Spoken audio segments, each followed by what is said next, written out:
আসসালামু আলাইকুম। আশা করি সবাই ভালো আছেন। আমি সাজ্জাদ হোসেন শুভ আছি আপনাদের সাথে। তো আজকের টিউটোরিয়াল আমরা দেখব কিভাবে ফেসবুক কভার ডিজাইন করতে হয়। তো চলুন শুরু করা যাক। তো আমি চলে যাচ্ছি ইলাস্ট্রেটরে। ইলাস্ট্রেটরে আসার পর আমরা ফাইল থেকে নিউ, ফেসবুকের বর্তমান সাইজ হচ্ছে, যেটা ডেস্কটপ সাইজ সেটা হচ্ছে 820x312, আর যেটা মোবাইলের সাইজ সেটা হচ্ছে 640 আর 360। আমরা অনেকেই সাইজ নিয়ে অনেক সমস্যায় পড়ে থাকি। দেখা গেল আপনি একটি কভার ডিজাইন করলেন আপনার ডেস্কটপের জন্য, কিন্তু যখন আপনি এটা আপলোড করলেন, যখন আমরা এটা মোবাইল থেকে দেখি আমাদের পাশের ডিজাইনগুলো কেটে যায়। তো আজকে আমরা এরকমভাবে ডিজাইন করব, যখন আমরা আপলোড করব তখন ডেস্কটপ থেকে দেখলে যেরকম দেখা যাবে, মোবাইল থেকে দেখলে ঠিক তেমনই দেখা যাবে। তো আপনি হয়তো আপনার ক্লায়েন্টের জন্য কভার ডিজাইন করতে পারেন বা আপনার নিজের জন্য করতে পারেন। তো চলুন এখন আমরা কথা না বাড়িয়ে কাজে চলে যাই। এখানে আমরা প্রথমে নাম দিয়ে দিতে পারি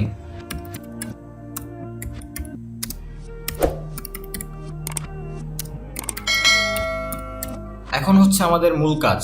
এখন আমরা ওয়েট নিয়ে নিব ডেস্কটপের, যেটা হচ্ছে 820, আর হাইট নিয়ে নেব মোবাইলের, যেটা হচ্ছে 360। অবশ্যই সম্পূর্ণ ভিডিওটা দেখবেন। যদি আপনি মাঝখান থেকে ভিডিওটা দেখেন অথবা টেনে টেনে দেখেন, আপনি কিছুই বুঝতে পারবেন না। তো আমি অনুরোধ করব ভিডিওটা শেষ পর্যন্ত দেখার এবং সম্পূর্ণ ভিডিও দেখার, তাহলে আপনি কিছু শিখতে পারবেন ইনশাল্লাহ। অবশ্যই আপনারা এখান থেকে ওয়েব সিলেক্ট করে নেবেন এবং অ্যাডভান্স অপশনে আসার পর এখানে কালার মোড থাকবে RGB। সবসময় ওয়েবের জন্য কালার মোড থাকে হচ্ছে RGB, আর এখানে স্ক্রিন 72 ppi। সবসময় ওয়েব ডিজাইনের জন্য সবসময় এটা সিলেক্ট করবেন, তারপর ক্রিয়েট।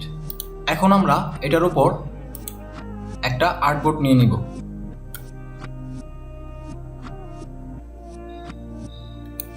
এখন হচ্ছে আমাদের মূল কাজ। আমরা এমনভাবে ডিজাইন করব যেটা মোবাইলেও সুন্দরভাবে দেখা যাবে এবং ডেস্কটপেও সুন্দরভাবে দেখা যাবে, কোনো কাটাছেঁড়া হবে না। তো এখন আমরা এটার উপর আরেকটা আর্টবোর্ড ক্রিয়েট করে নিব। আমরা আবারও একটা রেক্ট্যাঙ্গেল নিয়ে নিব এবং এখানে আমরা এভাবে ক্লিক করে এখানে আমাদের ওয়েট হবে 640, যেটা হচ্ছে মোবাইলের, আর এখানে হবে হাইট হবে 312, যেটা হচ্ছে ডেস্কটপের।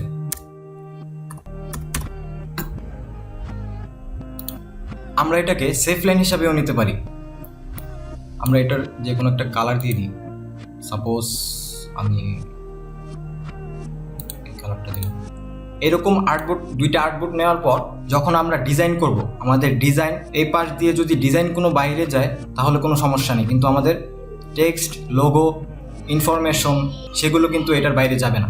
অবশ্যই সব ইনফরমেশন, টেক্সট, লোগো এটার ভিতরে থাকবে, তাহলে আমাদের মোবাইলেও জিনিসটা সুন্দরভাবে শো করবে, একদম পুরোপুরিভাবে শো করবে, এবং ডেস্কটপেও সেটা একদম পুরোপুরিভাবে শো করবে।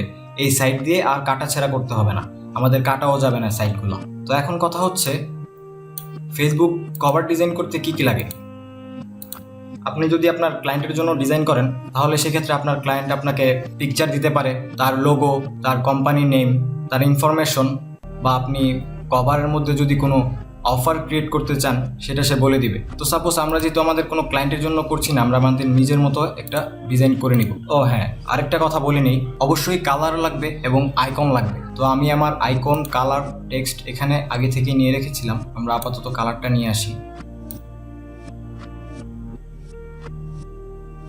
তো কালার নিয়ে আসার পর আমরা এটাকে এই কালারটা সিলেক্ট করতে পারি এবং এটাকে আমরা মেক গাইড করে দিব, তাহলে এটা আমাদের সেফ লাইন হিসেবে শো করবে। তো আমরা কালারটা সরাসরি এখানে দিতে পারি। অবশ্যই ডিজাইন করার ক্ষেত্রে সবসময় ধৈর্য নিয়ে ডিজাইন করবেন। তাড়াহুড়ো করে যদি কোনো ডিজাইন করেন তাহলে আপনার ডিজাইন কখনোই ভালো হবে না। অবশ্যই একটা ডিজাইন করতে হলে 1 থেকে 2 ঘন্টা টাইম নিন, এবং আপনি যদি নতুন হয়ে থাকেন গ্রাফিক্স ডিজাইনে তাহলে অবশ্যই বেশি বেশি ডিজাইন কপি করবেন। ডিজাইন কপি করে আপনি শিখবেন, কিন্তু ওইগুলো কপি করে আবার আপলোড দিবেন না। যখন আপনি 10টা ডিজাইন কপি করবেন তখন 2টা বা 3টা ডিজাইন আপনার মাথা থেকে অটোমেটিকলি বের হবে, যেটা আমার ক্ষেত্রে হয়েছিল। তো চলুন আমরা শুরু করি। আমরা এটাকে লক করে দিতে পারি, তাহলে আমাদের ডিজাইন করতে সুবিধা হবে। আমরা প্রথমেই একটা শেপ ক্রিয়েট করে নিব।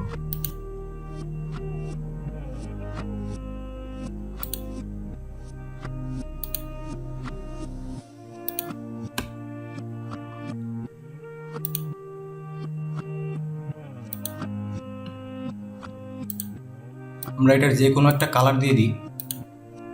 আমরা এটাকে একটা কপি করে রাখবো, যেটা আমাদের পরবর্তীতে কাজে লাগবে। তারপর আমরা আরেকটা শেপ ক্রিয়েট করে নিব। যদি আমার ভিডিওটি ভালো লেগে থাকে অবশ্যই আমার ভিডিওটিতে একটি লাইক দিবেন।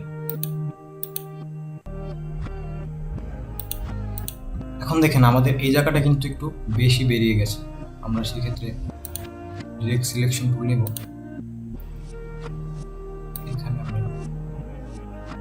এখন আমরা এটাকে একটা কালার দিয়ে দিব। এখন আমরা আরেকটি শেপ ড্র করে নিব।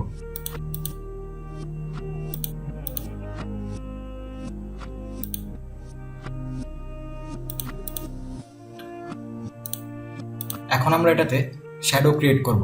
তার জন্য আমরা চলে যাব ইফেক্ট থেকে স্টাইলিশ ড্রপ শ্যাডো। এখান থেকে ওকে, আমাদের শ্যাডোটা একটু বড় হয়ে গিয়েছে, আমরা এটাকে একটু ভিতরে নিয়ে যাই, বাঁ পাশে নিয়ে যাই।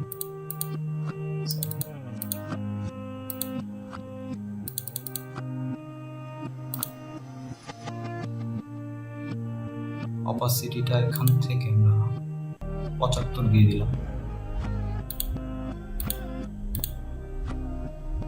এখানে আমি রাখলাম 5, তারপর ওকে। আমি আবারও বলে নিচ্ছি, যখন ডিজাইন করবেন অবশ্যই ধৈর্য সহকারে ডিজাইন করবেন। এখন আমরা আমাদের পিকচারে নিয়ে আসব।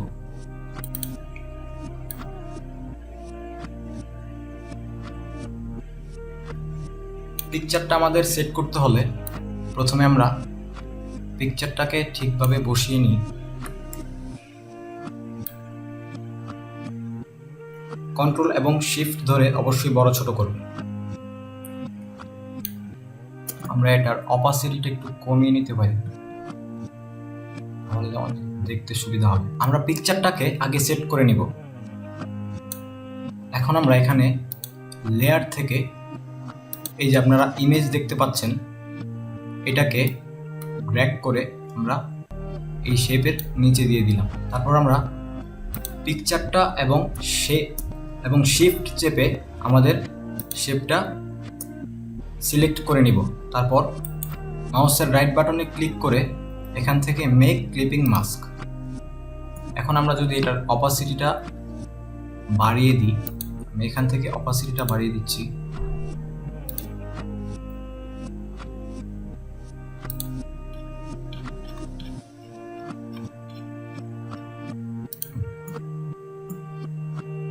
ওকে, আপাতত আমাদের এক পাশের কাজ শেষ। এখন আমরা নিয়ে আসব আমাদের নেম, লোগো এবং আইকন। তো আমি লোগোটা এখানে আগে থেকেই ক্রিয়েট করে রেখেছিলাম, তো আমি লোগোটা নিয়ে আসি। আমরা লোগোটা এখানে ব্যবহার করতে পারি।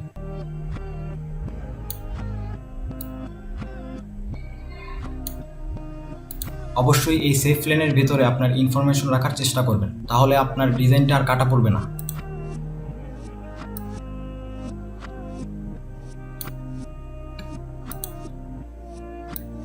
আমরা আপাতত আমাদের আইকনগুলো নিয়ে আসলাম,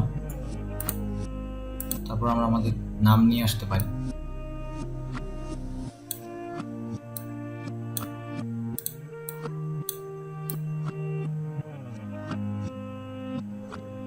আমরা নামটা ঠিক এইখানে দিই, এটাকে একটু উপরে নিয়ে যাই এবং শিফট চেপে এখান থেকে অ্যালাইন করে নিব। অ্যালাইন টু সিলেকশন, এখান থেকে অ্যালাইন। আমরা দুইটাকে শিফট চেপে সামনে এটাকে একটু নিচে দিয়ে দিই। আমরা লোগোতে একটা আপাতত যে কোনো একটা নাম দিয়ে দিই।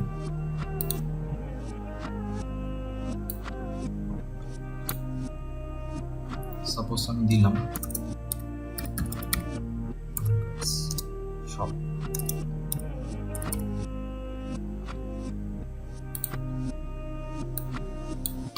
আমরা এটার ফন্ট দিয়ে দিব 20 এবং আমরা এটার ফন্টটা চেঞ্জ করে নিব।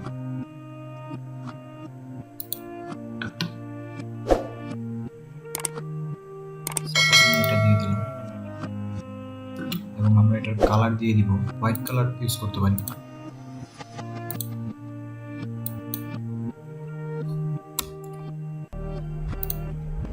ওকে, যদি আপনার ক্লায়েন্ট আপনাকে কোনো ডেসক্রিপশন দেয় তাহলে সেটা আপনি ইউজ করতে পারেন, আর তা না হলে আপনি এখান থেকে এইভাবে ক্লিক করে জাস্ট একটা লেখা লিখে দিতে পারেন। এটার ফন্ট চেঞ্জ করে দিই, আমরা এখানে ইউজ করব মনসিরাত ফন্ট এবং এটার সাইজ দিয়ে দিব 15 এবং কালার হবে এটার হোয়াইট। আমরা এটার ফন্ট একটু চেঞ্জ করে লাইট দেওয়া যেতে পারে। এখন আমরা আরেকটা শেপ ক্রিয়েট করে নিব, এখানে ক্রিয়েট করে নিলাম এবং আমরা এটাকে রাউন্ডেড করে দিব এবং এটার উপরে আমরা দিয়ে দিব শপ নাম।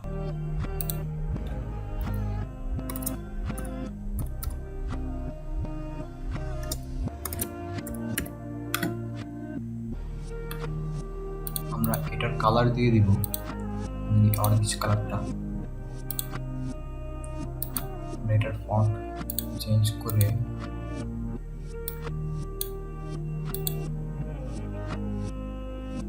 বোল্ড দিতে পারি, ফন্ট সাইজটা একটু বাড়িয়ে নিব। আমি এখানে 25 ইউজ করলাম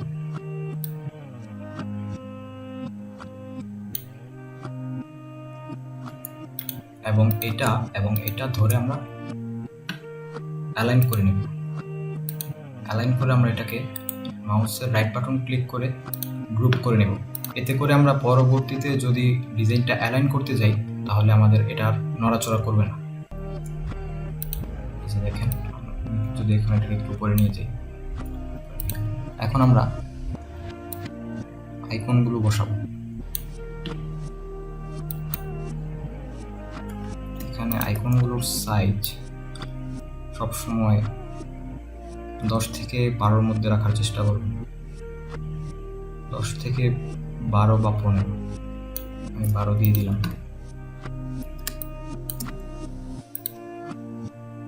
আচ্ছা, এটা বড় করে, ছোট দেখা যাচ্ছে। আচ্ছা, 16 দিয়ে দিলাম।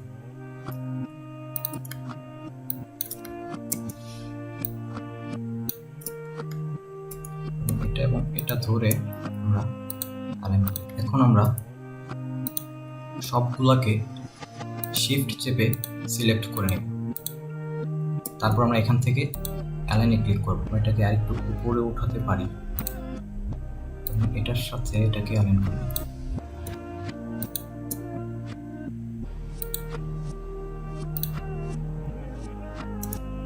আমরা এই দুটাকে একটু নিচে নিয়ে আসি এবং আমরা এখান থেকে আইকনগুলোর কালার চেঞ্জ করে দিব। এটা ঠিক আছে।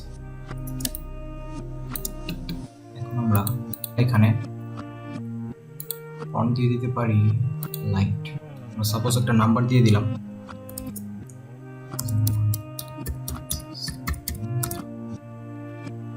আমরা এটা সাইজটা কমিয়ে নিব, আমি 15 দিয়ে দিলাম এবং এটার কালারটা চেঞ্জ করে হোয়াইট। আমরা এটার সাইজটা একটু কমাতে পারি, আমি 12 দিয়ে দিলাম এবং এটাকে কপি করে এখানে নিয়ে আসলাম এবং এখানে আমরা সাপোজ দিয়ে দিতে পারি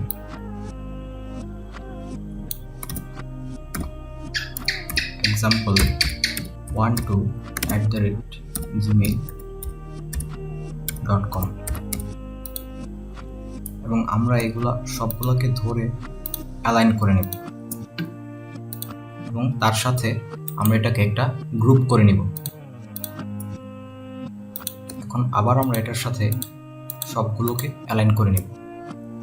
আমরা যদি এটাকে একটু ডান পাশে নিয়ে আসি, আই থিঙ্ক এখন ঠিক আছে, দেখতেও জিনিসটা সুন্দর দেখাচ্ছে। এটাকে আরেকটু উপরে দিয়ে দিই।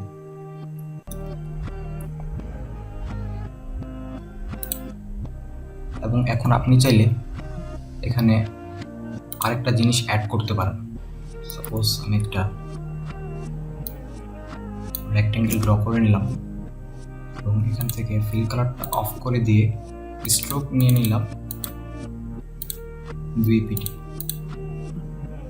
এবং আমরা স্ট্রোকের কালারটা আমরা এটা দিয়ে দিব। সরি, এটা হচ্ছে না। এরকম যদি আপনাদের না হয়, আগে এই কালারটা সিলেক্ট করে নেবেন, এখান থেকে কালার কোডটা কপি করবেন। কপি করার পর এখান থেকে এটা অফ করে আমাদের 2 ppt নিয়ে নেবেন। তারপর এখান থেকে এসে এটাকে উপরে এনে এখানে আপনাদের কালার কোডটা পেস্ট করে দিবেন। এখন ঠিক আমরা সেম কালারটা স্ট্রোকেও দিতে পারলাম। এখন যদি আমরা এটাকে একটু রাউন্ডেড করি এবং এখানে একটু ছোট করে নিলে ভালো হয়।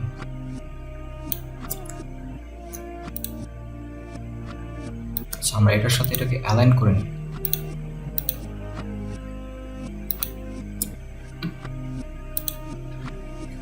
সরি, একটা জিনিস বাকি আছে,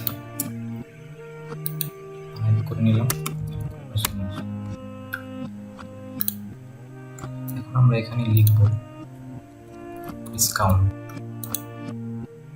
সাপোজ এখানে আমি দিয়ে দিলাম 30% ডিসকাউন্ট।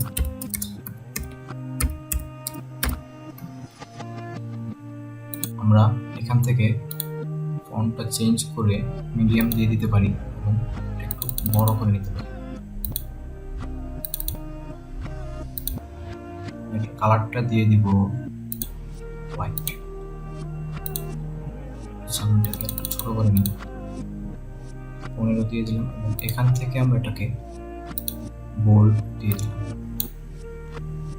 কিন্তু এটা আমাদের সাইজের বাইরে চলে যাচ্ছে। আমরা এটাকে এন্টার চেপে দিলাম এবং আরেকটা স্পেস কমিয়ে দিলাম।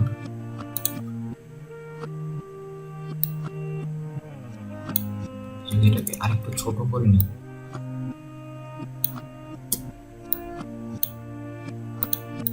এবং এখানে ডাবল ক্লিক করে আমরা এখানে স্পেস চাপবো। স্পেস চাপলে জিনিসটা মাঝখানে চলে আসবে। ফার্স্ট মাঝখানে নিচ্ছে। হ্যাঁ, এখন আমাদের ডিজাইন পুরোপুরি শেষ। এখন আমরা চাইলে আরো একটু কিছু অ্যাড করতে পারি। সাপোজ এখান থেকে আমি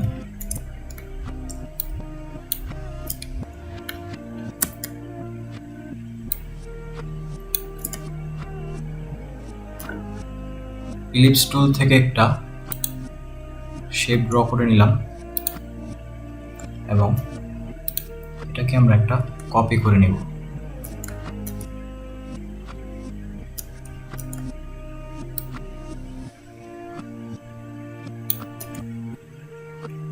এবং আমরা যদি কন্ট্রোল ডি চাপি, ঠিক অটোমেটিকলি এখানে সেগুলো কপি হতে থাকবে। এবং আমরা এটাকে সবগুলোকে সিলেক্ট করে একটা কপি করে নিলাম এবং পাশগুলোতে একটা একটা করে দিয়ে দিলাম। এখন আমরা এটাকে ধরে পুরোটা গ্রুপ করতে পারি এবং এখানে আমরা অ্যাড করে দিতে পারি। এটা জাস্ট সৌন্দর্যের জন্য অ্যাড করা, আর কিছু না। আপনি যদি চান এখানেও অ্যাড করতে পারেন, এখানেও অ্যাড করতে পারেন। যেহেতু এটা আমাদের দরকার নেই, আমরা এটা ডিলিট করে দিলাম এবং বাকি সবগুলো ডিলিট করে দিলাম। তো দেখতেই পেলেন কিভাবে একটি ফেসবুক কভার ডিজাইন করতে হয়। এখন আপনি যদি এই ডিজাইনটা কম্পিউটারে আপলোড করেন, তাহলে আপনার কম্পিউটারের স্ক্রিনে এখান থেকে এখান পর্যন্ত পুরোটা ডিজাইন শো করবে। এবং যদি আপনি এটা মোবাইলে দেখেন, তাহলে এখান থেকে এখান পর্যন্ত শো করবে। তো আমরা এই জিনিসটাকে সেফ লাইন হিসেবে ব্যবহার করলাম। এখন থেকে এভাবেই ফেসবুক কভার ডিজাইন করবেন, তাহলে আপনার ক্লায়েন্ট আর কোনো সমস্যায় পড়বে না। এখন আমরা এটাকে চাইলে হাইড করে দিতে পারি। আশা করি ভিডিওটি আপনাদের ভালো লেগেছে। যদি আমার ভিডিওটি ভালো লেগে থাকে অবশ্যই আমার চ্যানেলটিকে সাবস্ক্রাইব করবেন এবং লাইক কমেন্ট শেয়ার করতে ভুলবেন না। দেখা হচ্ছে নেক্সট কোনো টিউটোরিয়ালে। সেই পর্যন্ত ভালো থাকুন। আসসালামু আলাইকুম।